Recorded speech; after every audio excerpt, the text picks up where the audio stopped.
സംഗീതം അത് ചേട്ടൻ്റെ ലഹരിയായിരുന്നല്ലേ? അയ്യോ, അത് ഒരു രക്ഷയില്ല.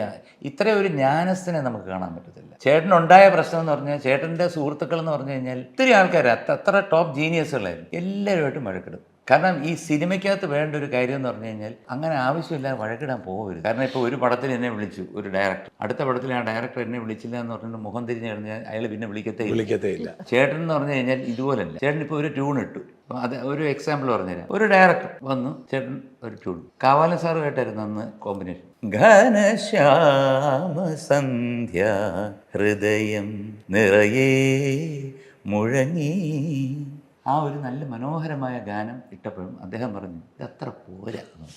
അപ്പോൾ ചേട്ടൻ പറഞ്ഞു ഇതെനിക്ക് ഇഷ്ടമായി, നിനക്ക് പോരെങ്കിൽ നീ എണ്ണീറ്റ് പോ. ഇതാണ് ചേട്ടൻ. അവസാനം അത് ലളിതഗാനമായിട്ട് ദാസേട്ടൻ വന്ന് ഇവിടെ പാടി, ഇവിടെ ആൾ ഡിയർ റെഡി. അതോടെ സൂപ്പർ ഹിറ്റ് ആയി. സൂപ്പർ ഹിറ്റാണ്.